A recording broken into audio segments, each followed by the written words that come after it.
요한계시록에서 에베소 교회에 대해서 같이 공부하겠습니다. 요한계시록 2장입니다. 요한계시록 2장 1절로 7절까지의 말씀입니다.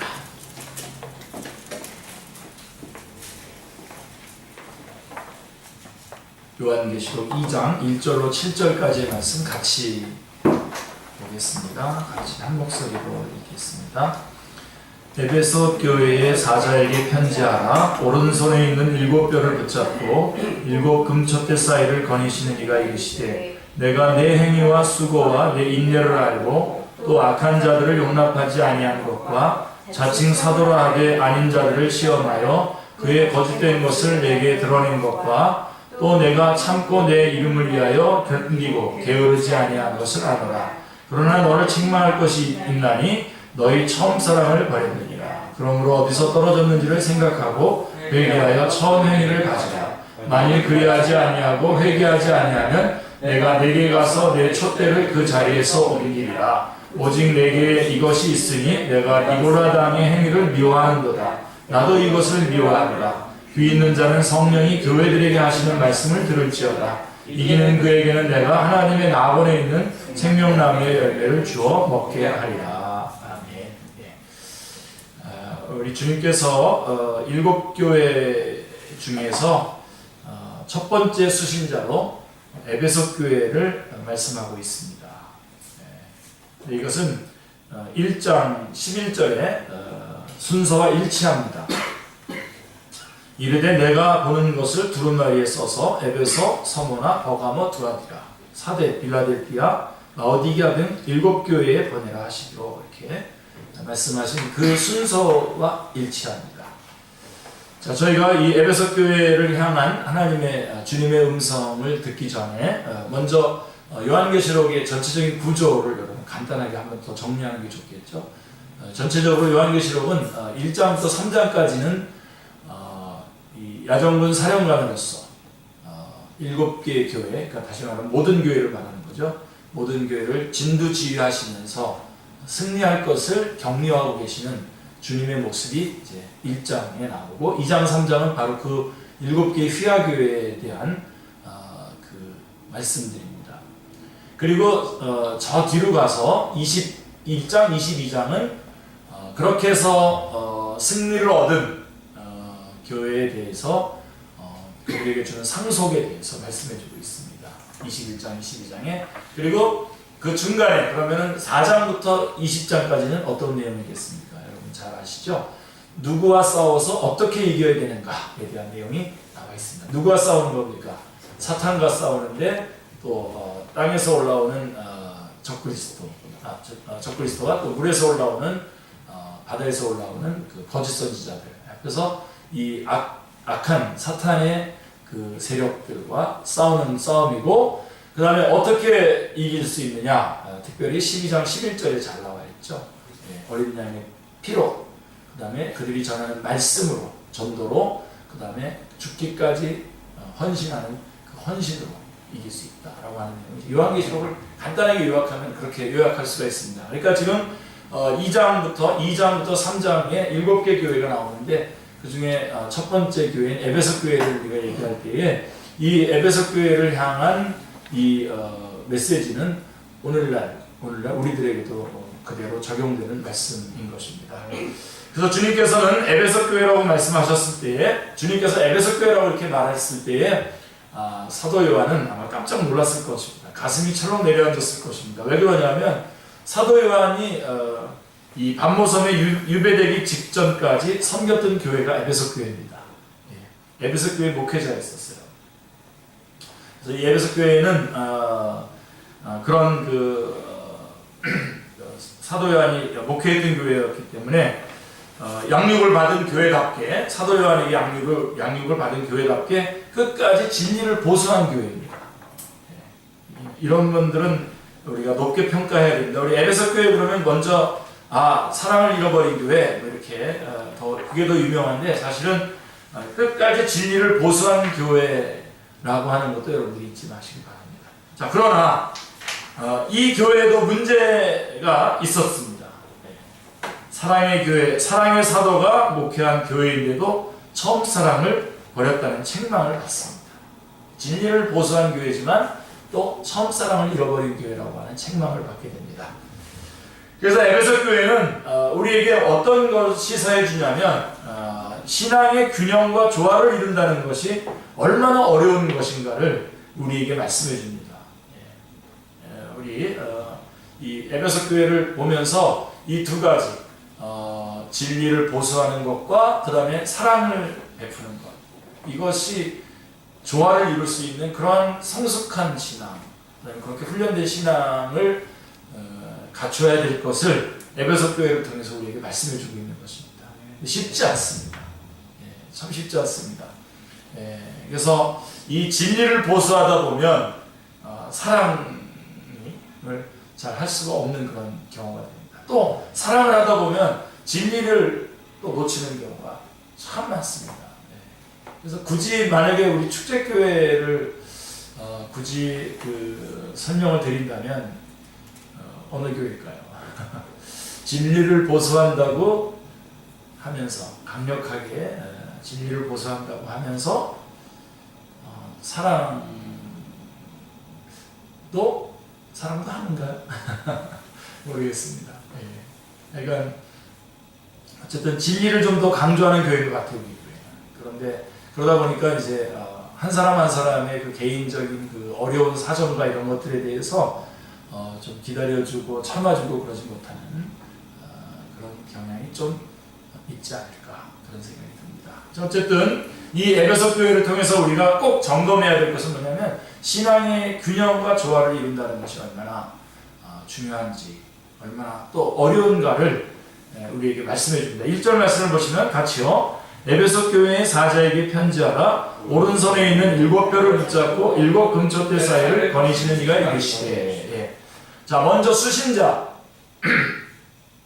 수신자를 에베소 교회의 사자에게 편지하라 그랬는데, 여러분 이거 꼭 기억하시길 바랍니다. 자, 한번 말씀을 드렸는데 다시 한번 여러분 에베소 교회에게 보냈다고 되어 있지 않고 에베소 교회의 사자에게 편지하라 이렇게 되어 있습니다. 그러니까 이 에베소 교회의 사자라고 말씀하고 있는데, 이 사자라고 하는 말은 그 교회의 대표성을 말씀하고 있는 것입니다. 그러니까 이 편지는 에베소 교회 전체에 보내진 것으로 보아야만 합니다. 전체에.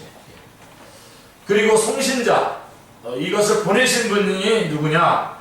오른손에 있는 7뼈를 붙잡고 7 금초대 사이를 거니시는 이라고 말씀이 되어 있습니다. 그렇다면 이분이 누구란 말입니까? 자, 여러분 이거를 당연히 예수님이지 이렇게 하시면 안 됩니다. 이것을 당연히 아는 것으로 여기고 넘어가서는 안 되는데요. 이분이 누군가를 알 수 있는 방법은 요한계시록 1장을 알아야 알 수 있습니다. 요한계시록 1장에서 보여주신 계시와 또 말씀하신 계시에 의해서 알 수 있습니다. 그래서 요한계시록 1장에 보시면 2장, 그래서 1장은 2장, 3장을 말씀하기 위한 전문, 먼저 앞서서 말씀해주는 말씀이라고 할 수가 있게 됩니다. 그렇다면 이 보여주신 계시에 의해서 우리는 무엇을 알게 되냐면요. 자, 요한계시록 1장 16절에 오른손에 7뼈이 있고, 그 다음에 1장 12절 20절에 보면 7 금초대 사이에 다니시는 분은 누구냐? 인자 같은 이, 즉 인간의 몸을 입고 이 땅에 오신 주님이심을 우리가 알게 되는 것입니다. 그러니까 지금 우리가 2장에서 바로 이분이 에베소 교회에 편지를 보내신 이 예수님이 이분이 바로 예수님이구나라고 우리가 그냥 아무런 근거도 없이 그냥 그분이라고 이렇게 말하지 않아야 되는데, 바로 그렇게 말할 수 있는 근거가 1장에 있기 때문에 그 1장을 근거로 해서 그렇게 말해야 된다는 것입니다. 제가 좀 어렵게 말하고 있네요. 그리고 또 말씀하신 것, 직접 주님이 또 말씀하셨죠. 처음이요 마지막이니 1장 17절 18절에 1장 17절 끝부분에 처음이요 마지막이니, 그리고 18장 앞부분에 보면 곧 살아있는 자라 내가 전에 죽었었노라 라고 하신 분임을 알게 됩니다. 바로 이분이 에베소 교회에다가 지금 편지를 보내고 있는 것입니다. 자, 정리를 한다면 교회에 편지를 보내시는 성신자는 교회를 위하여 전에 죽으셨던 분, 그리고 이제 세세토록 살아있어서 오른손에 있는 7뼈를 붙잡고 7 금쪽대 사이를 거니시는 분이라는 것입니다. 바로 우리를 위해서 십자가에 달려 돌아가신 예수 그리스도께서 전에 죽으셨던 분, 그리고 지금은 살아서 7교회에서 지금 전투하는 교회에서 승리할 것을 격려하고 계시는 우리 주님이신 것을 알 수가 있는 것입니다.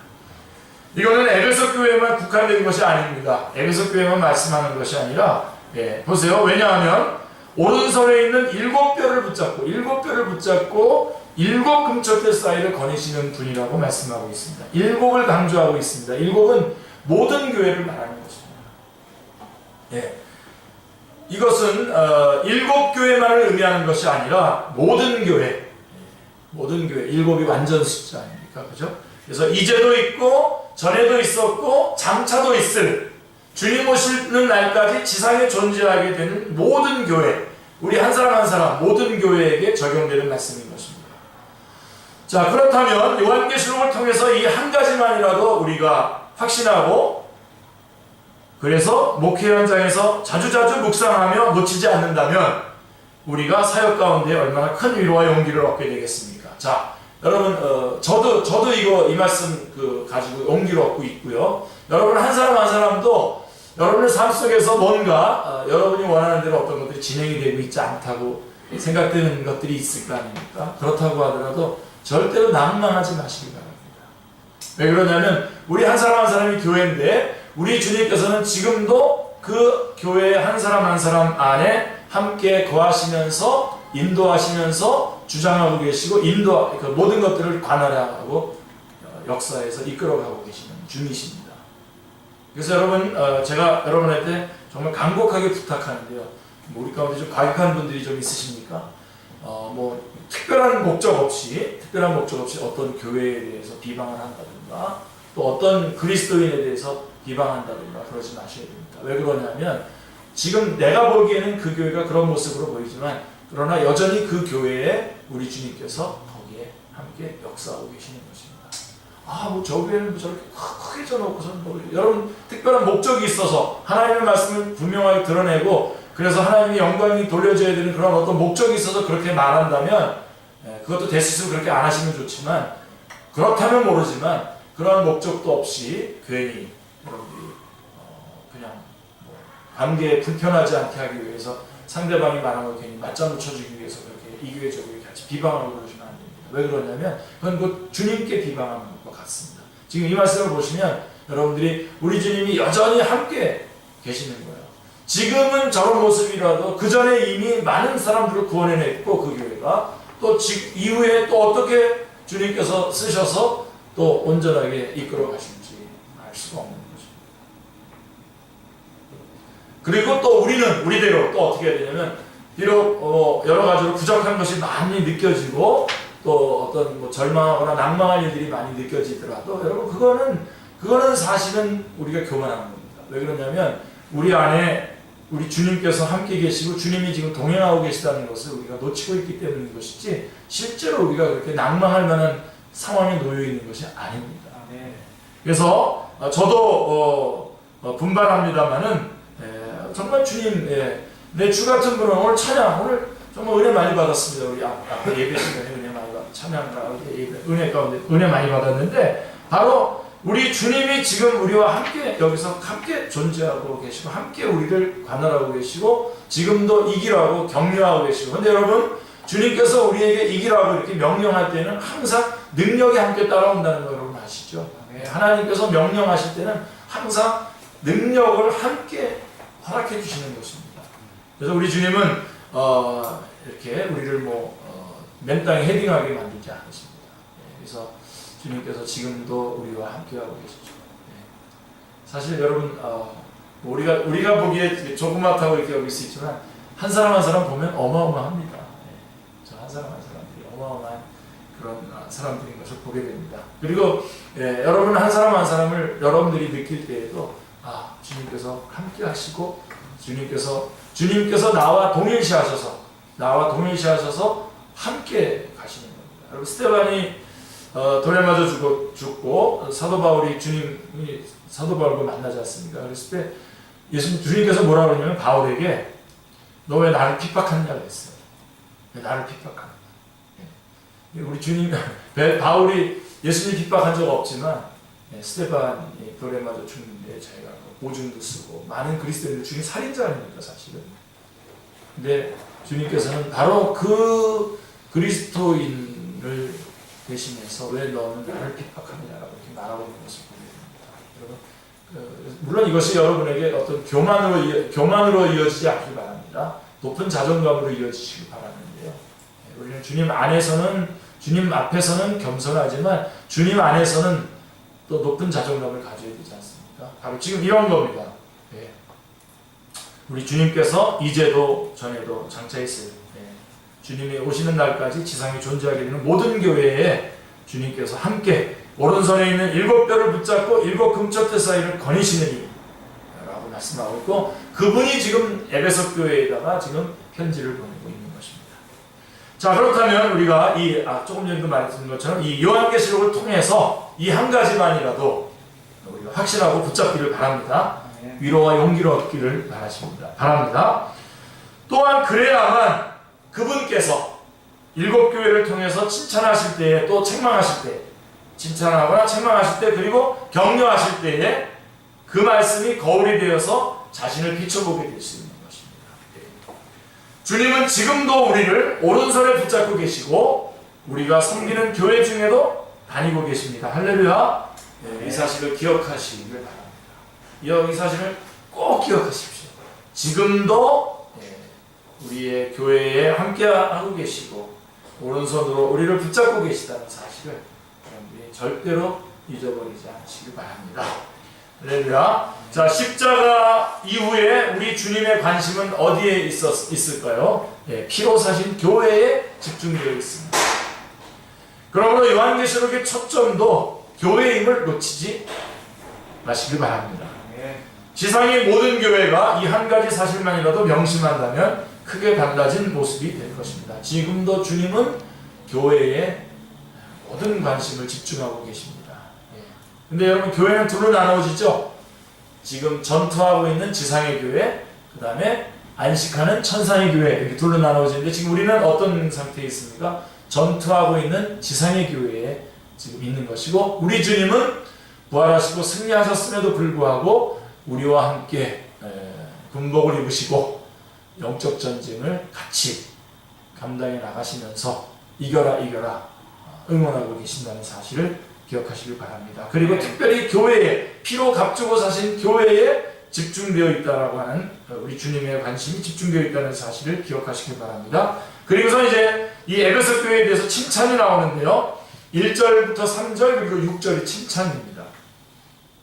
주님은 칭찬부터 하십니다. 여러분들도 이렇게 사람들하고 이거가 그런 교훈이 될 수 있는지 모르겠습니다만, 다른 사람들하고 대화할 때에 일단 칭찬부터 먼저 하시고 그 다음에 하고 싶은 얘기 또 하시길 바랍니다. 여기 보면 칭찬 먼저 하셔요. 2절 3절 같이 읽겠습니다. 내가 내 행위와 내 수고와 내 인내를 알고 또 악한 자들을 용납하지 아니한 것과 자칭 사로하되 아닌 자들을 시험하여 그의 거짓된 것을 내가 드러낸 것과 또 내가 참고 내 이름을 위하여 견디고 게으르지 아니한 것을 알아라. 자, 이처럼 에베소 교회는 칭찬받을 일이 많았습니다.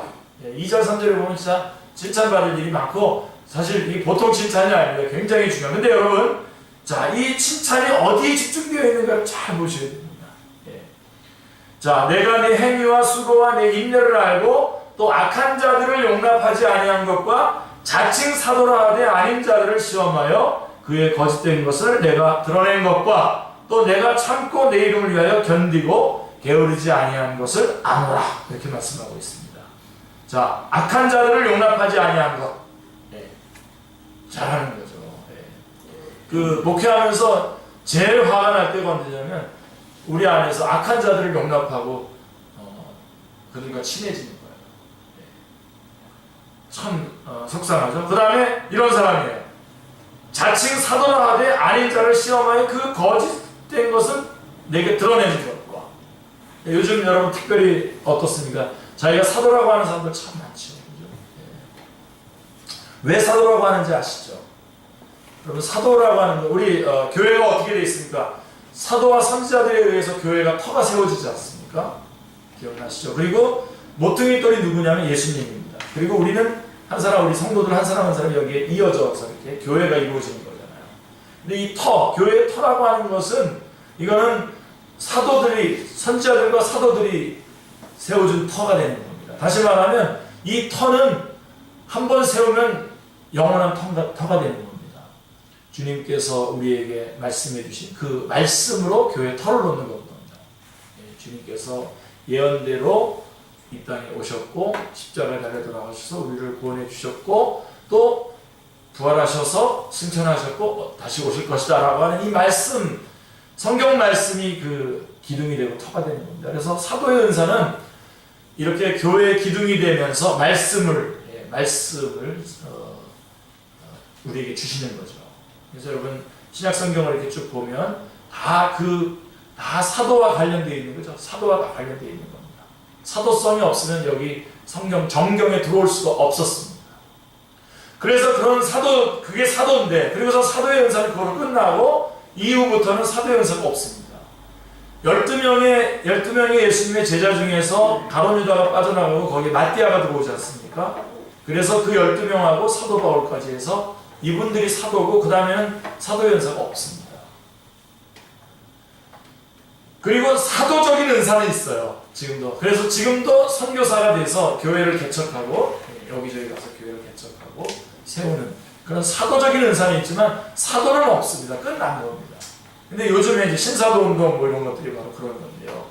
자기가 사도라고 주장하는 사람들이 굉장히 많습니다. 사도라고 주장하는 문제가 한 사람 많은데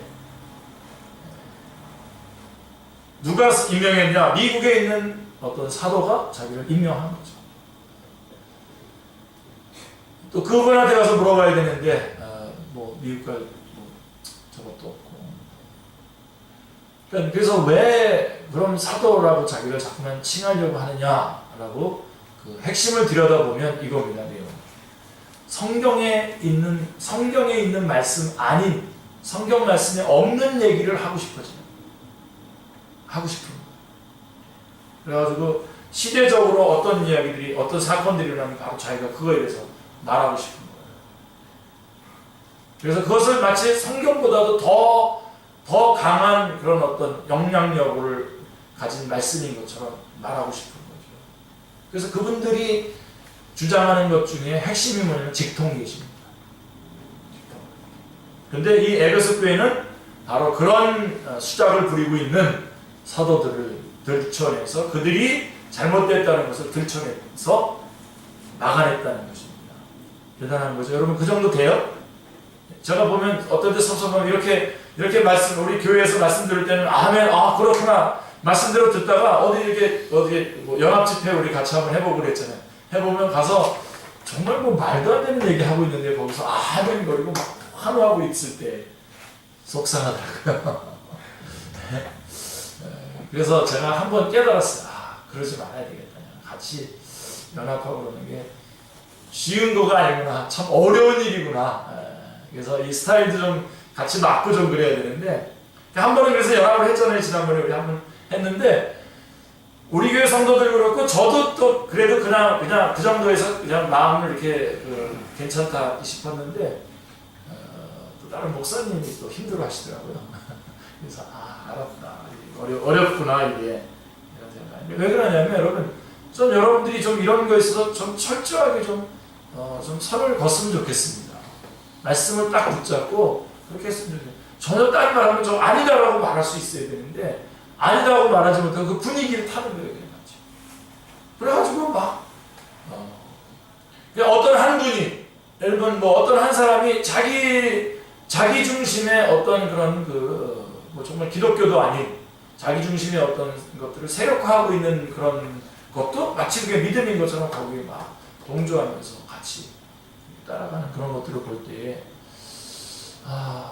너 그러면 안 된다. 요즘 제가 안 된다는 말을 잘 못해요. 요즘에 사실 제가 이게 다시 회복해야 되는데 안 된다고 야단치고 그래야 되는데 그걸 잘 못하는데요. 다시 회복을 해야 됩니다. 여러분 기도해 주세요. 정말 회복해야 되는데 그렇게 말을 해주면 왜 그러냐면 그렇게 말을 해주면 이 다른 의도가 있는 것처럼 여겨야죠. 그래서 안 나가죠. 안 나가고 뭐 시간이 지나거나 진리가 승리할 거니까 이렇게 기다립니다만은 그럴 때가 참 속상합니다. 안타까워. 근데 이 에베소 교회는 어떤 교회냐면 자칭 자기가 사도라고 하는 자들의 그들을 시험을 해가지고 그 거짓된 것이 들어가요. 그래서 여러분 이런 거 많거든요. 어떤 사람 막 자기가 예언해가지고 막 했는데 예언이 다 틀리는데도 이상하게 계속 따라가요. 그런 거 테스트해가지고 너 이렇게 예언했는데 너 왜 이렇게 이 사람하고 너 나와 결혼해야 된다고 딱 해놓고선 또 딴 사람이랑 결혼했거든. 자기가 또 그런데도 계속 따라가요. 그 사람 아무런 점검도 안 하고요. 그런 게 뭐 한두 개가 아닙니다. 그런 세계가 또 있어요. 참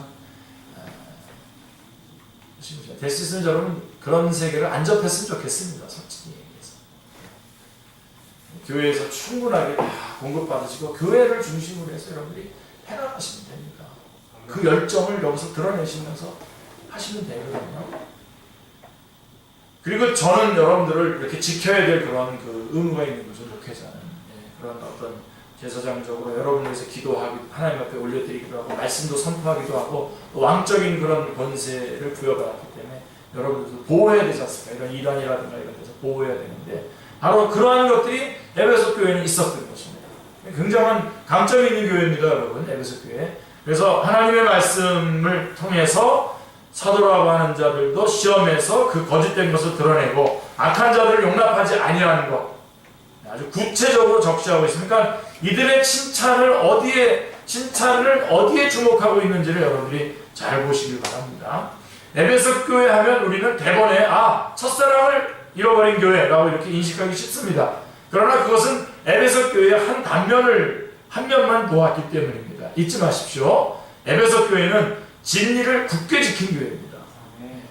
그 사실도 여러분들이 분명하게 붙잡으시고 이 점이 6절에 잘 나와 있습니다. 내가 니골라당의 행위를 미워하도다. 나도 이것을 미워하노라. 하신 말씀에서 들어갑니다.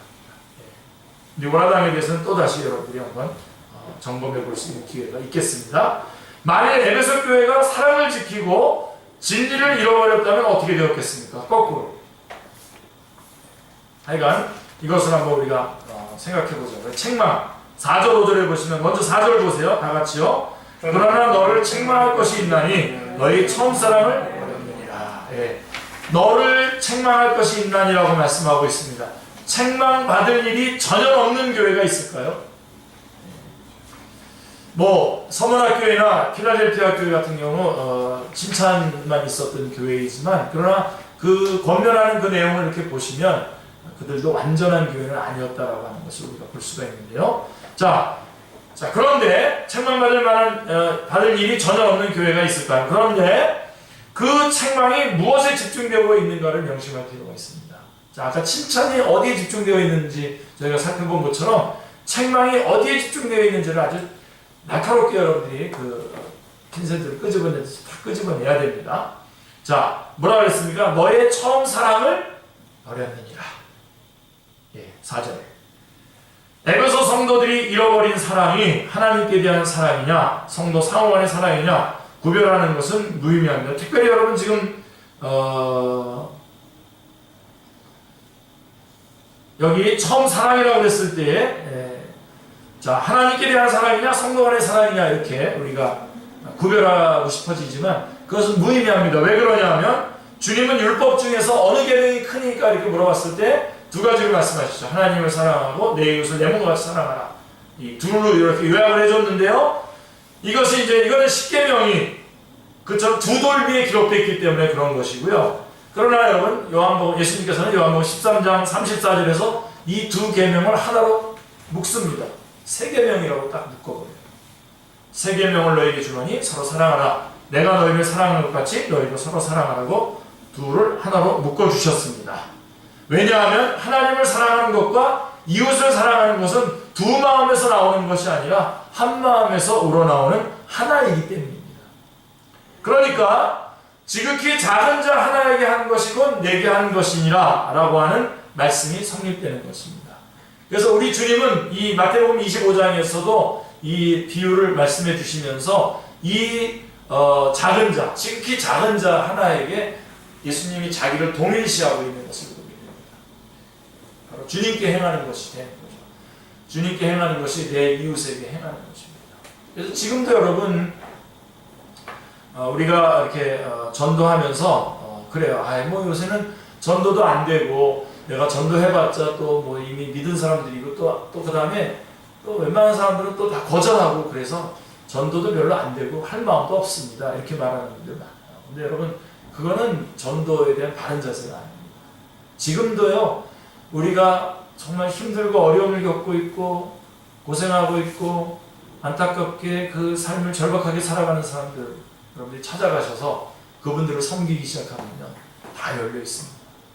여전히 거기에는 여전히 많은 분들이 아직도 주님에 대한 그런 열망이 강합니다. 리로이 아임슨이 이렇게 말했어요. 이렇게 전도하라고 하는 책에서 뭐라고 얘기했냐면 복음을 전하려고 하는 우리의 열정보다 복음을 들으려고 하는 세상의 열정이 더 강하다고 했습니다.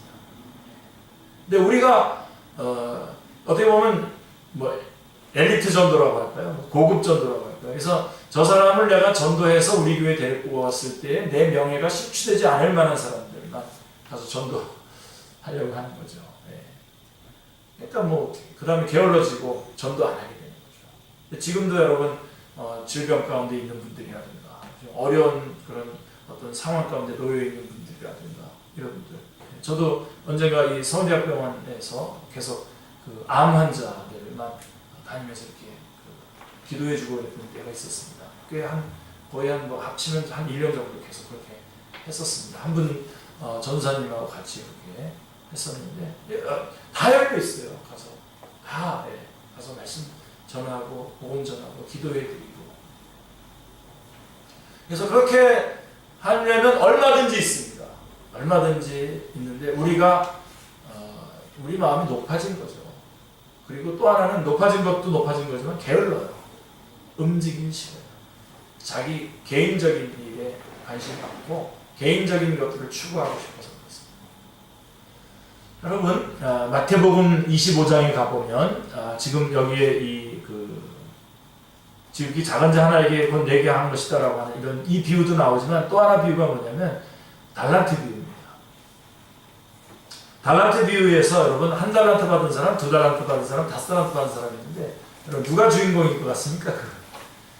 물론 다섯 달란트 받은 사람, 두 달란트 받은 사람, 다섯 달란트 받은 사람 칭찬받고 그랬습니다만은 말씀하려고 하는 요지는 이겁니다. 한 달란트 받은 사람은 한 달란트 받은 사람은 달란트를 받아가지고 어떻게 하면 땅에다 묻었어요. 그러니까 주인이 우리가 그리스도인이 되고 주님의 제자가 된다고 하는 것은 뭐냐면 주님께서 우리에게 맡기신 인생을 살아가야 되는 거잖아요. 여태까지 인생을 다 이제 내려놓고 이제 주님께서 맡기신 인생을 살아가야 되는데 이 한 달란트를 줬다는 것은 뭐냐면 이제부터 주인이 요구하는 인생을 살라고 하는 겁니다. 근데 이 한 달란트 받은 사람은 물론 두 달란트 받은 사람하고 다섯 달란트 받은 사람은 주님이 주신 그 달란트를 받아가지고 그 달란트의 인생을 살다가 또 달란트를 남겨서 다시 주님 앞에 달란트를 돌려드렸고 주님이 다시 주셨고 이게 그 인생인데 이 한 달란트 받은 사람은 주님이 주신 달란트와 주인이 주신 달란트와 자기 인생을 놓고 비교하다가 내가 내 인생을 살아야지 그러고서 달란트는 땅에다 묻어버리고 자기 인생을 사는 겁니다. 근데 여러분들 이 비유를 나는 평신도인데 뭐 이렇게 생각하시는 분들이 계시더라고요. 그래요. 그럼 거기서부터 하지 말고 위에서부터 여러분 선교사님들이 뭐 우리가 이 동영상도 나가면 또 볼 텐데 보더라도 좀 뭐 도전이 됐으면 좋겠습니다. 선교사면서도요 자기 인생을 사는 사람들이 있습니다. 선교사님도 자기 인생을 사는. 뭐 제가 많다고 이렇게 막 때려잡을 필요는 없겠습니다만 선교사라고 한다면 정말 주님을 위해서 자기의 모든 것을 다 드린 사람일 텐데 자기 인생을 사는 사람들이 참 많습니다. 그래서 주님을 사랑한다고 하지만 주님이 요구하는 방법은 다 거절하고 자기 방식대로 살아가는 거죠. 그런 사람은 동원될 필요가 없습니다. 여러분 제가 목사이기 때문에 목사면서도 자기 인생을 살아가는 사람들이 얼마나 많습니까? 저는 그 싸움을 하는 겁니다. 계속 목사이기 때문에 주님 앞에 제가 4월 19일 날 안수를 받았는데요. 몇 년째 됐는지 모르겠는데 꽤 오래전에 제가 딱 물론 그전에도 이미 그렇게 헌신했지만 목사가 딱 안수를 받는 그날 저는 이렇게 생각했어요. 이제 내 인생은 이제 없구나. 이제 없는 거다. 없고 이제 주님이 이끌어가는 인생밖에 없다. 그랬습니다. 그러니까 여러분들이 그래야지 다 그랬잖아요. 지금 마음속으로. 자, 그러면 여러분 그리스도인은 그럼 자기 인생이 있는 겁니까?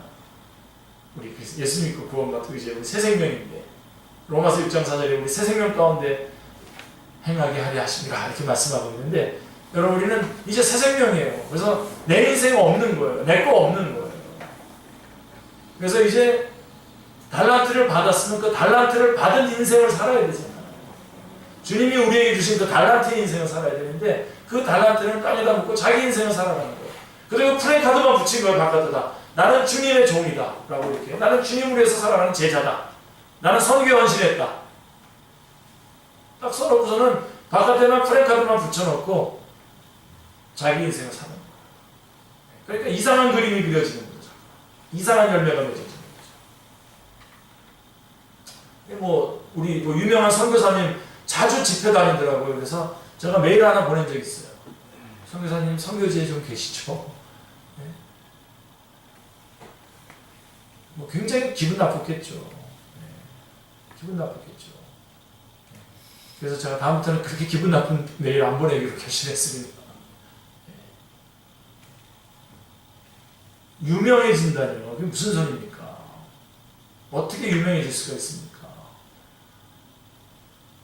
평생에 듣던 그 말씀 또 전하는데 뭐가 이렇게 튀는 말을 해야 됩니까? 왜 튀어야 됩니까? 그리고 귀에 좋게 왜 말해야 됩니까? 복음의 그 본질을 변질시키면서까지 왜 이렇게 맛있게 얘기해야 되냐고요. 개인적인 그런 자기 인생을 사는 거예요. 자기 스펙, 자기 그거를 채우기 위해서 하는 거예요. 근데 이건 목회자나 선교사에게만 말하는 것이 아니라 우리 개인에게도 말하는 거예요. 어떨 때가 가장 마음속에 참 답답하냐면 바로 이런 얘기를 했는데 한 달한테 받은 그 얘기를 목회자하고 같이 얘기를 해서 이것을 어떻게 좀 잘 주인의 마음대로 할 수 있게 하는 것을 제가 도와드려야 될 뿐인데 이거는 땅에다 묻고 자기 인생을 사는데 이걸 어떻게 살아야 될 건지 저한테 물어보는 때 그때 그것을 대답해 줘야 될 때 참 안타깝습니다. 그래서 혹시 저한테 이쪽 질문 하시는 분들 가끔 있어요. 가만히 한번 점검해 보세요. 제가 대답을 하나? 대답 안 합니다. 할 대답도 없고요. 할 대답도 없고요.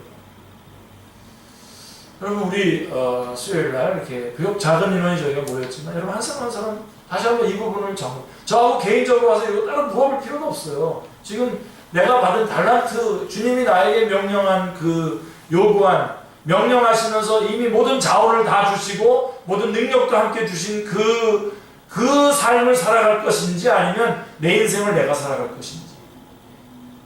여러분 그래서 우리 결혼을 한다든가 또 어떤 직장을 구한다든가 또 어떤 단계로 나간다든가 했을 때 또 직장을 그만둔다든가 그러니까 어떤 단계에 가더라도 이것이 정말 주님께서 나에게 주신 그 달란트를 이루어가는 삶인지 아닌지만 딱 정해놓으면은 뭐가 그렇게 복잡하고 어렵고 힘듭니까? 그냥 막 돈 따라가는 사람이 있어요. 여러분 그렇게 해놓고 나한테 저한테 기도해달라고 그러는데 저 하는 척하지 기도하지 않습니다. 분명히 말씀드립니다. 물론 이렇게 얘기는 안 합니다. 그렇게 하다가 망해라 이렇게는 기도 안 합니다. 그렇게는 안 하지만 기도가 딱 끊깁니다. 여기서 안 나옵니다. 여러분 우리가 뭔데 그 예가 있는 거 아니에요? 우리들 안에 예들이 있어요. 그런 예들이. 여러분 지금 그래서 돈을 좀 벌 수도 있겠죠. 그게 지금 그렇게 돈 버는 사이에 나는 그쪽에 인이 박여버리면 돼요. 인이 박여버립니다. 그래서 여기서 다시 돌아오다는 게 얼마나 어렵습니까? 그래서 여러분 달란트 비유에서 핵심이 뭐냐면 게으른 종아 이렇게 말하지 않고 악하고 게으른 종아라고 이렇게 말하고 있다는 사실을 기억하시고 지금도 보시면 우리 이 사랑을 버렸다라고 했을 때 이 하나님의 사랑과 이웃 사랑 이렇게 얘기하지만 지극히 작은 자 하나에게 한 것이고 내게 한 것이다 라고 하는 이 말씀. 그러니까 지금도 여러분 우리가 주님께서 나에게 맡기신 그 일을 감당하려고 한다면 지금도 우리가 낮은 곳으로 가서 어려움을 겪고 있는 자들에게 찾아가서 복음을 전하기 시작하면요, 그들은 지금도 간곡히 듣고 싶어 합니다. Unreached people, 지금 아직도 복음이 증거되지 않은 그쪽을 향해서 우리가 나가려고 할 때, 지금 우리 아시는 분 있죠? 사우디아라비아에 가셔서 복음을 전하려고 하는, 누구라고 얘기는 안 하겠습니다. 알죠, 여러분들 다. 그곳에 정말 얼마든지 여러분 이 한 텀 이분들 이 부부가 한 텀 사역 잘해가지고 거기서 굉장히 그냥 뭐 거들먹거리면서, 그냥 쉬운 얘기로 거들먹거리면서 선교할 수 있었어요. 근데 딱 놓고 내려오셔서 다시 아무도 찾아가지 않는 쪽으로 가겠다는 겁니다. 이런 분을 선교사라고 그러는 거예요. 그래서 기도하고 우리가 함께 하는 거죠. 자꾸 뭐 뭔가 이렇게 해놓고서는 자기 인생을 살고 그러다면 그리고 많은 사람들 힘들게 하고 자꾸만 연락해가지고 돈 보내라고 그렇다는 건 아니죠. 지금 바로 우리 사랑, 이 사랑 얘기하다가 지금 바로 그래서 우리가 이 주님께서는 이렇게 아직도 어려운 가운데 있고 지극히 작은 자, 소자라고 하는 자들과 주님이 동일시하고 계시다라고 하는 사실을 우리가 기억해야 됩니다. 조금 벗어났습니다만 다시 들어오겠습니다. 그러므로 하나님 사랑과 이웃 사랑을 갈라놓아서 해석하려고 해서는 안 됩니다. 그냥 이것은 사랑을 버렸다고 했을 때 바로 이 두 가지 다 합쳐서 하는 말씀인 것입니다. 어떤 의미에서 하나님의 사랑은 쉽죠. 하나님 사랑은 쉽잖아요. 뭐 보이기래 움직이기래요.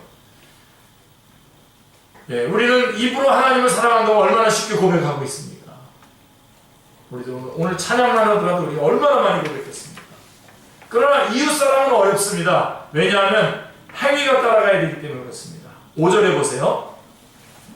뭐가 문제인지 보세요. 5절에 어떻게 책망하고 있나 보세요. 그러므로 어디서 떨어졌는지를 생각하고 회개하여 처음 행위를 가지라. 만일 그리하지 아니하고 회개하지 아니하면 내가 네게 가서 내 촛대를 그 자리에서 옮기리라. 그러니까 의지적 사랑을 말로만 했던 거죠. 그러니까 처음 행위를 가지라는, 사랑하는 행위를 가지라는 겁니다.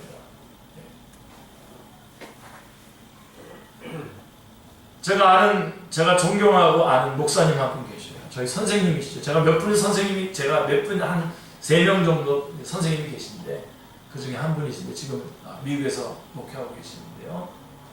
그분은 결혼을 했어요. 결혼했는데 부부가 이렇게 하는 거예요. 어떻게 두 부부가 정말 사랑을 하는데 어떻게 사랑하냐면, 아내는 남편이 집에 돌아와서 이것저것 집안일 챙기다가 바깥에서도 피곤했는데 이런 거 챙기다가 힘들면 안 되지. 그래서 열심히 그 손대지 않도록 다 챙깁니다. 보이지 않게. 그다음 우리 결혼할 사람도 있고 그런데 또 남편은 또 혹시나 아내가 힘든 일 하지 않도록 쉬는 날이 되거나 그렇게 되면 하여간 그 아주 굵직굵직한 큰 그 움직여야 될 일들 다 자기가 손을 다 봅니다. 서로 의식하지 않도록 다 이렇게 합니다. 근데 이 말을 그분이 해주셨거든요. 그러니까 아내가 그렇게 하고 있다는 것을 알고 있었던 거예요. 그 아내도 아주 귀한 사모님이신데 그 아내도 그렇게 하는 거죠. 우리 정말 좀 감동을 주는 사랑을 좀 합시다. 근데 그 감동을 주는 사랑은 어디서 오냐면 움직입니다. 여러분들이 저는 압니다. 우리 토요일날 모든 사람이 다 나와서 지금 청소하고 있는 게 아니라 몇몇 분들이 끊임없이 청소하고 있다는 것을 다 알고 있습니다. 그러면서도 한 번도 내가 나 혼자 청소했습니다 이렇게 말하지 않고 이렇게 하시는 분들이 있는 걸 제가 알고 있습니다. 그런 걸 그대로 하십시오. 그대로 하십시오. 그게 바로 처음 행위예요. 처음 행위. 설거지. 또 아니면 자 우리 반주자가 없어도 그 노래 찬양 준비해가지고 맨 처음에 아무도 안 왔을 때 혼자서라도 부르면서 찬양하고 그러는 거 그렇게 그렇게 하십시오. 그게 사랑입니다. 그게 처음 행위입니다. 말로는 무슨 얘기예요? 그런 말만 하면서 떠버리면서 사람들 다 죽이는 사람들이 있어요. 그런 사람하고는 다시 만나거나 같이 저거 하지 마세요. 교제하지 마세요. 말로 막 사람들 막 자기가 하나님이 하는 것처럼 너를 위해서 말한다고 그러지만 실제로 자꾸만 거듭거듭 이 사람의 약점을 거듭거듭 얘기해가지고 사람 죽이고 말이에요. 그런 사람들 많습니다. 그럼 진짜 사랑하면요, 상대방의 부족한 부분을 절대로 한 번 혹시 잘못해서 한 번 얘기했다고 하더라도 그 다음에 절대로 얘기하지 않습니다. 정말 사랑하는 사람.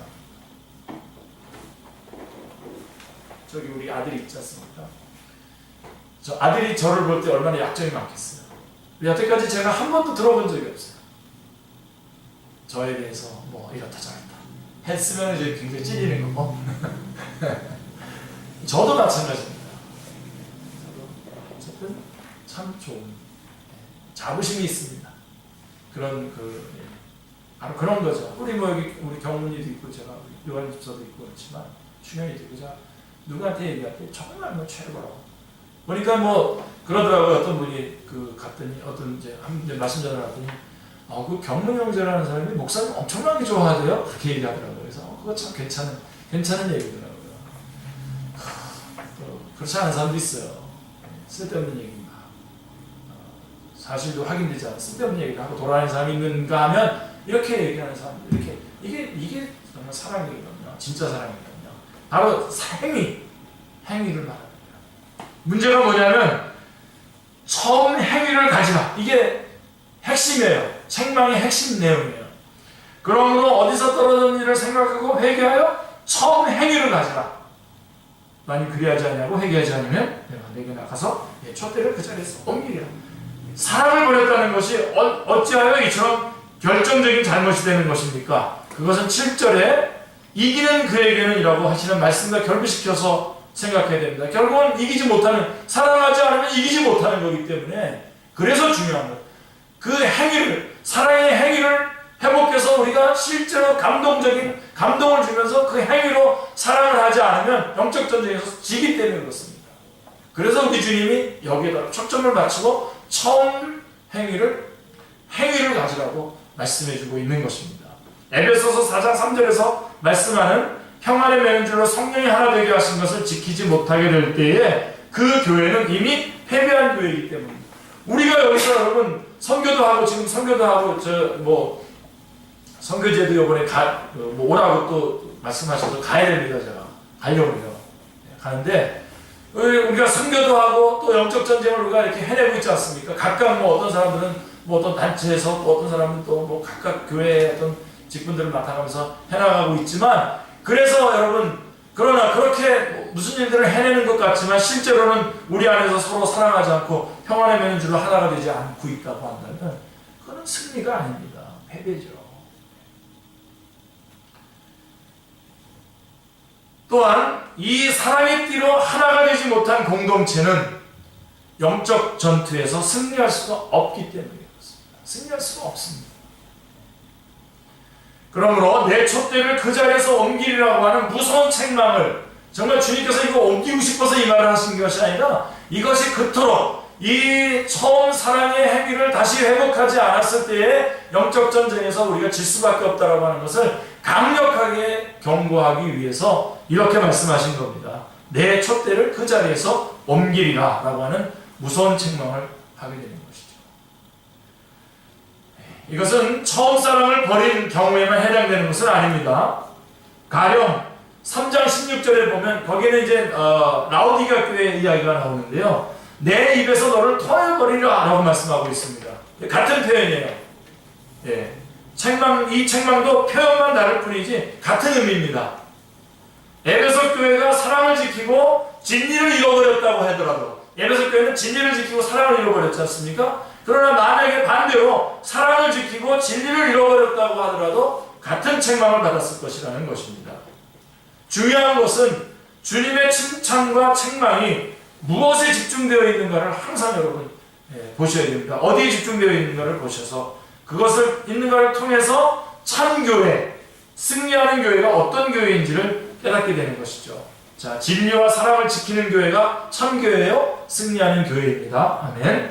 에베소 교회를 진리는 보수하였으나 사랑을 버린 교회라고 말하니까 언뜻 보면 이 진리와 사랑은 양립하기 어려운 뜻이 여길 수가 있습니다.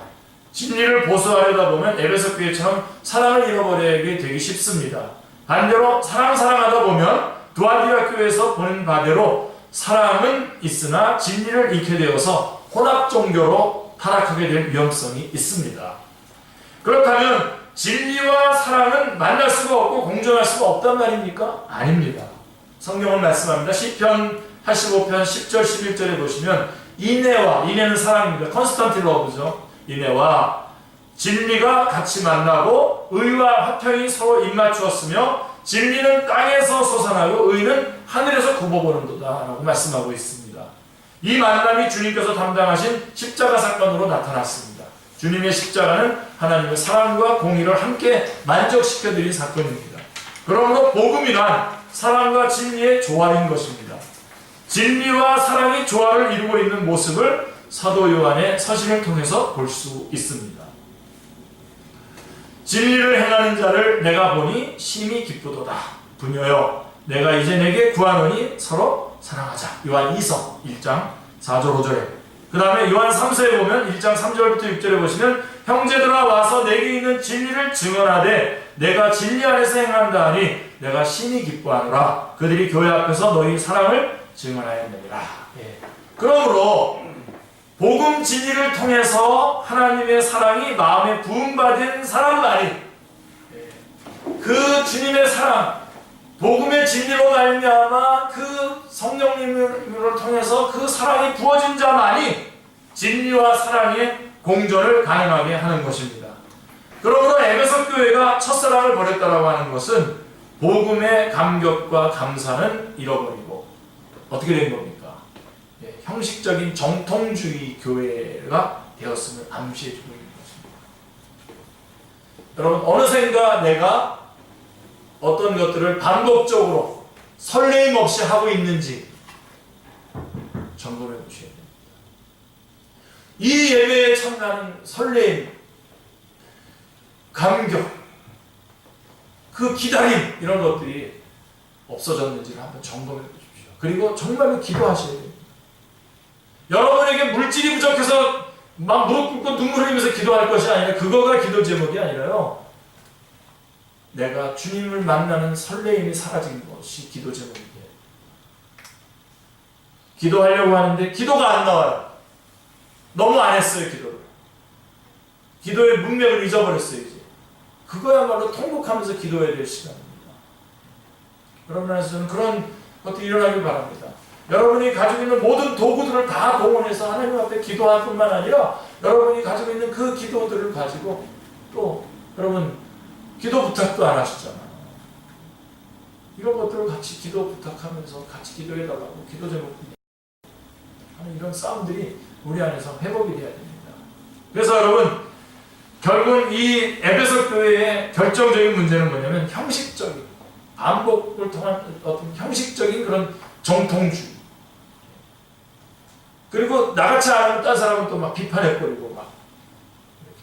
그러니까 사랑이 탁 식어버리는 거죠. 저 사람과 같이 사귀고 싶지 않은 거예요. 이럴 경우 주님은 5절에 분명하게 치명적인 책망을 하십니다. 내가 내게 가서 내 촛대를 그 자리에서 옮기랴. 영적 정세에서 뻔하거든요. 지는 게 뻔하거든요. 이 말씀을 결론 귀절인 이기는 그에게는 이라고 하는 말씀과 결부시켜 생각해 볼 때에 결국은 에베소 교회는 영적 전투에서 반쪽만 승리했다라고 하는 거죠. 반쪽 승리가 아닙니다. 반쪽만 승리하고 결국은 승리가 아니죠. 자, 그 원인이 어디에 있습니까? 간교한 사탄의 괴계에 속았기 때문입니다. 이 점을 고린도서 5장 2장 5절로 11절이 말씀해주고 있는데 한번 찾아보겠습니다. 제가 거기다가 프린트에다가는 기록을 안 해드렸는데요. 고린도 후서 2장 5절로 11절 말씀 제가 읽어드릴게요. 근심하게 한 자가 있었을지라도 나를 근심하게 한 것이 아니요 어느 정도 너희 모두를 근심하게 한 것이니 어느 정도로 하면 내가 너무 지나치게 말하지 아니하리 아니라 이러한 사람은 많은 사람에게서 벌받는 것이 마땅하도다. 그런즉 너희는 차라리 그를 용서하고 위로할 것이니 그가 너무 많은 근심에 잠길까 두려워하노라. 그러므로 너희를 권하노니 사랑을 그들에게 나타내라. 너희가 범사에 순종하는지 그 증거를 알고자 하여 내가 이것을 너희에게 썼노라. 너희가 무슨 일이든지 누구를 용서하면 나도 그리하고 내가 만일 용서한 일이 있으면 용서한 그것은 너희를 위하여 그리스도 앞에서 한 것이니 이는 우리로 어떻게 하죠? 사탄에게 속지 않게 하려 함이라. 우리는 그 계책을 알지 못하는 바가 아니로다. 네. 사탄의 계략이 뭡니까? 용서하지 못하도록 하는 거예요. 그래서 모든 걸 사단나게 만듭니다. 그러니까 여러분 입술로라도 난 저 사람 도저히 난 이제 용서 못해. 난 나한테 죽었어. 뭐 이렇게 하면서 그렇게 하지 마세요. 우리가 모르는 게 아니지 않습니까? 사탄의 계략이 어떤 건지 여러분 아시지 않습니까? 그렇게 해서 모든 것들을 끝내게 만들려고. 여러분 지금 여러분을 힘들게 하는 그 어떤 사람도 그분도 하나님의 형상으로 지음받은 사람일 뿐만 아니라 그를 위해서도 주님은 십자가를 달려 돌아가시는 것입니다. 그렇죠? 아멘입니까? 맞죠? 네. 그렇다고 한다면 우리는 사탄의 전략을 더 큰 범위에서 볼 수 있습니다. 그래서 사도 바울은 고린도 교회를 향해서 한때 잘못을 범한 자들을 용서하고 위로하라고 말씀합니다. 그래서 8절은 이렇게 권면합니다. 그러므로 너희를 권하노니 사랑을 그들에게 나타내라. 왜냐하면 11절을 보면 우리는 우리로 사탄에게 속지 않게 하려 하니 우리가 그 계책을 알지 못하는 바가 아니로다. 제일 미련한 게 뭐냐면 사탄의 전략이 뭔지 알면서 많이 알면서도 자기 기분과 자기 그거에 못 견뎌가지고 그냥 사탄의 계략에 말려드는 거. 이게 제일 힘든 거죠. 제일 미련한 거죠. 그때 딱 바꿔서. 네. 우리나라는 그런 문화가 아니죠, 좀. 그죠? 네. 울다가 웃으면 또 뭐 어떻게 된다고. 우리는 막 울다가도 딱 끊고 웃어야 돼요. 이런 상황이 왔을 때 딱 끊어버려요. 그리고 옆에서도 그걸 보고서 이렇게 해줘야 돼요. 박수 쳐주고 해줘야 됩니다. 자, 이런 뜻입니다. 한마디로 얘기하면 징계의 목적이 뭡니까? 징계의 목적은 그를 얻기 위한 겁니다. 그를 얻기 위한 것인데 사랑을 나타내지 아니하면 그 사람을 영영 잃어버리게 됩니다. 그래서 여러분 이번에 또 우리 선거도 하고 그럴 텐데 여러분이 어떤 당을 지지하든지 저는 관심이 없습니다. 그러나 여러분들이 어떤 당을 지지한다고 하는 그것 때문에 여러분이 전도해야 될 그 상대방 사람이 여러분이 지지하지 않는 당을 지지함으로 말미암아 여러분이 전하는 전도를 듣지 않게 되는 일이 없기를 바랍니다. 말이 됐습니까? 네. 그런 사탄의 전략을 우리 너무나 잘 알고 있지 않습니까? 그런 것 때문에 영혼을 잃어버리니까 말이 안 되는 거죠. 사랑하는 형제여 명심하십시오. 사랑을 나타내지 않는 것도 사탄에게 속는 일입니다. 이게 굉장히 사랑을 나타내요. 딱 여러분이 막 힘든 일을 겪었어요. 저 사람들이 그래서 어느 순간 딱 끊고 사랑하기로 다시 결심하는 거예요. 그게 굉장히 중요한 겁니다. 자, 그러면 이제 마무리. 에베소 교회는 하나님께서 어떻게 권면하시고 약속하셨는가? 7절 말씀 같이 읽겠습니다. 귀 있는 자는 성령이 교회들에게 하시는 말씀을 들을지어다. 이기는 그에게는 내가 하나님의 낙원에 있는 생명나무의 열매를 주어 먹게 하리라. 성령님이 교회들에게 하시는 말씀이라고 말씀하고 있습니다. 자, 우리가 서두에서 여러분 말씀드렸던 것처럼 주님이 말씀하시는 것으로 시작하죠. 우리 에베소 교회에 주님이 말씀하시잖아요. 그죠? 성신자가 주님이신데 이겨라 이렇게 시작하고 있지만 이겨라라고 하는 격려회가 결부에서는 마지막 7개 교회가 똑같습니다. 마지막의 부분에 가서는 다 성령님이 권면하십니다. 성령님이 교회들에게 하시는 말씀으로 되어 있음을 주목해야만 합니다. 무슨 얘기인지 아시죠? 이거 주님이 말씀하시지만 마지막 승리를 하라고 권면하는 말씀은 성령님께서 하셔요. 각 교회마다. 자, 왜 그러냐? 주님께서 구속사역을 다 이루었다 하시고 승천하신 후에 성령님은 강림하셨습니다. 임무교대를 하신 셈이죠. 이는 교회가 승리하기 위해서는 왜 성령님께서 마지막 부분에 나와서 성령님께서 이겨라고 말씀하시냐? 우리 교회가 승리하기 위해서는 성령님의 역사를 의지하지 않으면 안 되기 때문에 그렇습니다. 성령님을 의지하여야만 하기 때문입니다. 여기서 주목할 점이 있습니다. 성령이 여기서 굉장히 중요해요. 성령이 교회들에게 하시는 말씀을 들을지어다 하고 교회 공동체에게 하시는 말씀임이 분명한데, 그런데도 뭐라고 얘기하냐면 이기는 그들에게는 이라고 말씀하지 않고 뭐라고 말하고 있죠? 이기는 그에게는 이라고 단수로 말씀하고 있다고 하는 것입니다. 그래서 영적 전쟁은 단체전이면서도 동시에 개인전임을 명심해야 됩니다. 어떤 분들은 자기가 어떤 교회에 속해 있는 것 가지고 그냥 같이 묻어가시려고 하는 분들이 있는데, 뭐 좋은 교회를 선택하는 것도 좋죠. 그래서 뭐 묻어가는 것도 좋지만, 그러나 단체전만 있는 것이 아니라 결정적으로는 개인전입니다. 본인 개인이 승리를 엮어내죠. 그래서 여기 보면 이기는 그들에게는 이라고 말씀하고 있지 않고 이기는 그에게는 이라고 분명하게 단수로 이것이 이 영적 전쟁이 개인전임을 말씀해주고 있습니다. 사도 바울도 이렇게 말씀했죠. 에베소서 6장 11절 12절에 보면 마귀의 관계를 능히 대적하기 위하여 하나님이 전신갑주를 입으라 라고, 그래서 전쟁의 비유에서 말씀하시던 사도 바울은 갑자기 우리의 씨름은 이렇게 말씀하고 있어요. 씨름의 비유로 전환하고 있어요. 무슨 얘기입니까? 이 씨름은 1대1로 하는 거잖아요. 그죠? 왜냐하면 전쟁하면 단체전이니까 개개인이 느끼게 되는 긴박감은 덜할 수가 있습니다. 긴박감이 덜할 수 있기 때문에 사도 바울이 이것을 씨름이라고 하는 말로 다시 바꿔서 말씀해주고 있는 것입니다. 우리의 씨름은 하고 말하면 이것은 1대1의 상황이 되는 것입니다. 그렇습니다. 1대1에서 이긴 자들이, 정말 우리 사랑하는 우리 형제자매님들, 오늘 이 저녁에 모였던 우리 형제자매님들 1대1로 승리하시길 바랍니다. 그리고 모이시길 바랍니다. 또 그래서 위로와 격려를 받고 또 전쟁터에 나가서 1대1로 승리하시고, 그래서 그 1대1로 승리한 자들이 모여서 교회가 돼서 그 교회가 승리하는 교회가 될 수 있는 것입니다. 아멘. 이런 교회가 되기 위해서는 하나님께서 광야교회를 향하여 20세 이상으로 싸움에 나갈 만한 모든 자를 계수하라고 명하신 이 점이 매우 중요합니다. 60만 3,550명 기억나시죠? 20세 이상으로 성숙해져야 되고 싸움에 나갈 만한 훈련이 되어 있어야 됩니다. 이게 오늘 말씀의 핵심입니다. 여태까지 하는 말씀 혹시 다 잊어버렸다고 하더라도 이 말씀을 다시 붙잡아야 됩니다. 결국은 우리가 사랑도 승리하고 사랑으로도 그 다음에 진리도 보수하면서 사랑도 잃어버리지 않는 그러한 교회로 승리를 거머쥘 수 있는 비결은 뭐냐면, 방법은 뭐냐면 우리가 성숙한 자가 되어야 됩니다. 성숙해져야 됩니다. 성숙한 자로서 싸움에 나갈 만한 자가 되어서 그 다음 훈련이 되어져야 됩니다. 성숙한 자로 뽑혀서 훈련이 되어져야 됩니다. 제가 이거 분명히 말씀드릴게요. 성경 공부하셔야 됩니다. 그래서 성경 공부하시고 그 성경 공부한 말씀을 가서 살아야 돼요.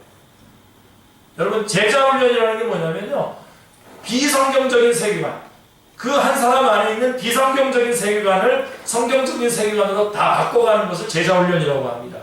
다시 말해서 우리가 하나님의 말씀을 가지고 공부를 해가지고 나가서 살잖아요. 그러면 그 말씀이 맞다는 것이 확인이 되면 우리 안에 있었던, 그 전에 가지고 있었던 비성경적인 세계관이 빠져나가고 지금 말씀대로 했더니 이루어진 성경적인 세계관이 딱 자리를 잡게 됩니다. 예를 들어서 너희는 먼저 그의 나라와 그의 의를 구하라. 그리하면 이 모든 것을 너에게 더하시리라고 하는 이 하나님 말씀이 있어요. 근데 이 말씀을 가지고 내가 살았어요. 정말 하나님만 의지하고 하나님의 의를 구하면서 그걸 나갔더니 하나님께서 이 모든 것, 무엇을 먹을까, 무엇을 입을까, 무엇을 마실까, 이런 것들을 더해주시는 것을 경험을 하게 됩니다. 그렇게 되면 어떻게 되죠? 내 안에 이런 것들이 더 중요한 것이 아니라 말씀대로 하나님의 의를 먼저 구하는 것이 더 중요한 것이구나. 그래서 딱 내 안에 있는 비성경적인 세계관이 빠져나가고 성경적인 세계관이 형성이 되는 것입니다. 그러니까 여러분, 제자가 된다는 것, 영적 전쟁에서 승리하려면요, 말씀 공부 없이는 안 되는 겁니다. 어떤 분이 그러셨어요. 저한테 물어봤어요. 왜 이렇게 이단이 많은가요?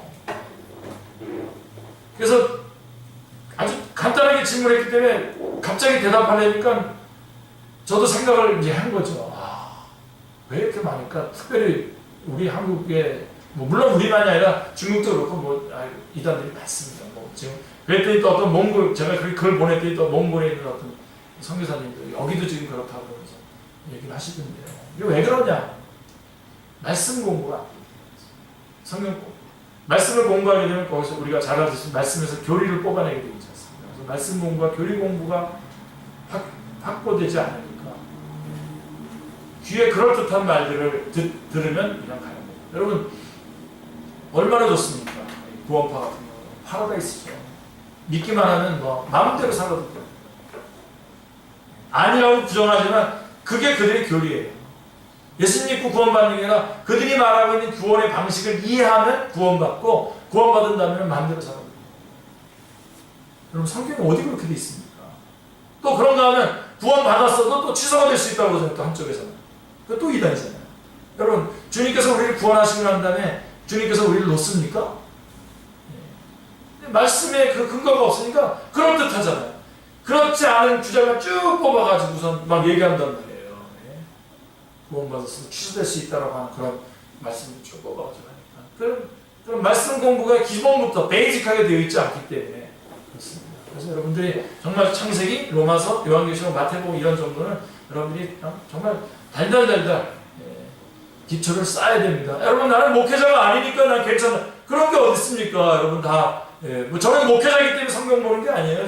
저도 제가 한 그리스도인이기 때문에 저도 성경을 보고 이 말씀들을 또 모르는 부분들을 찾아보고 또 전하려다 보니까 또 이런저런 그 방식들을 마련해가지고 여러분들이 전하고 있는 것이지 제가 목회자이기 때문에 저는 성경 연구하는 게 아니에요. 저도 제가 이 땅에서 영적 전쟁에서 승리하고 살아남아야 되기 때문에 그렇습니다. 여러분 그 싸움을 하셔야 돼요. 성숙한 자로서 훈련되어져야 됩니다. 영적 전쟁입니다, 여러분. 영적 전쟁이에요. 그러므로 이 전쟁은 2000년 전에 아시아에 존재했던 에베소 교회에 국한된 지나간 일이 아니라 지상의 모든 교회가 주님 오시는 날까지 싸워야 할 이제 있는 일임을 잊지 말아야 합니다. 이기는 그에게는 내가 하나님의 낙원에 있는 생명나무의 열매를 주어 먹게 하리라고 말씀하십니다. 이 약속은 이같이 하나님이 그 사람을 쫓아내시고 에덴 동산 동쪽에 그룹들과 두루 도는 불칼을 두어 생명나무의 길을 지키게 하시니라라고 하신 신라본으로 우리를 인도합니다. 이것을 복락원이 되게 해주시겠다라고 하는 말씀입니다. 그리고 요한계시록 22장 2절에 강 좌우에 생명나무가 있어 12가지 열매를 맺되 달마다 그 열매를 맺으니 생명나무가 등장하고 22장 14절에 이는 그들이 생명나무에 나아가며 하고 그 열매가 주어지게 되는 것을 보게 됩니다. 생명나무의 열매는 무엇을 의미합니까? 그것은 영광의 나라, 영원한 생명에 참여하게 될 것을 의미하는 것입니다. 7교회에게 하신 약속이 각각 다른 듯이 보이지만 결국 하나의 약속은 하나입니다. 영적 싸움, 즉 주님의 고난에 참여하는 자들에게는 영원한 영광이 주어진다는 약속입니다. 로마서 5장 2절에서 바라고 즐거워했던 로마서 5장에 들어오면 바로 그러므로 나오거든요. 그러므로 우리가 하나님과 화평을 누리고 직접적으로는 그러니까 믿음으로 구원받는 자에게 직접적으로 하나님의 화평이 주어지고 계속적으로는 그 은혜 아래 살아가게 하시고 궁극적으로는 하나님의 영광을 바라보고 즐거워한다고 말씀하고 있지 않습니까? 바로 그 하나님의 영광을 바라보고 즐거워한다라고 하는 그 하나님의 영광이 지금 주어지는 것입니다. 승리하는 자에게. 이기는 그에게는이라고 말씀하셨는데 주님은 그냥 이기라고 말씀하시는 것이 아닙니다. 이길 수 있는 여건과 능력을 주시고 이기라고 말씀하시는 것입니다. 아멘. 주님의 명령과 약속에는 항상 능력이 함께 하신다는 사실을 기억하시기 바랍니다. 할렐루야. 대표자 간의 싸움에서 이미 승리해 놓으셨습니다. 그것은 다윗과 골리앗의 싸움에 비할만 합니다. 다윗이 골리앗을 넘어뜨리기 전에는 이스라엘의 진영은 공포에 휩싸여 있었습니다. 그러나 다윗이 승리하자 이스라엘과 유다 사람들이 일어나 소리 지르며 블레셋 사람들을 쫓아 진멸시켰던 것입니다. 그러므로 교회는 주님이 주신 권세로 이길 수 있는 것입니다. 2장 26절 27절을 보십시오. 요한계시록 2장 2절 말씀인데요. 같이요. 이기는 자와 끝까지 내 일을 지키는 그에게 만국을 다스리는 권세를 주리니 그가 철장을 가지고 그들을 다스려 질그릇 깨뜨리는 것과 같이 하리라. 나도 내 아버지께 받은 것이 그러하니라. 나도 내 아버지께 받은 것이 그러하니라라고 하시는데 시편 2편 9절에 보시면 내가 철장으로 그들을 깨뜨리며 질그릇을 같이 부수리로다 하시도다 하고 하나님께서 그 아들에게 주시는 권세를 그렇게 하셨다고 말씀하고 있습니다.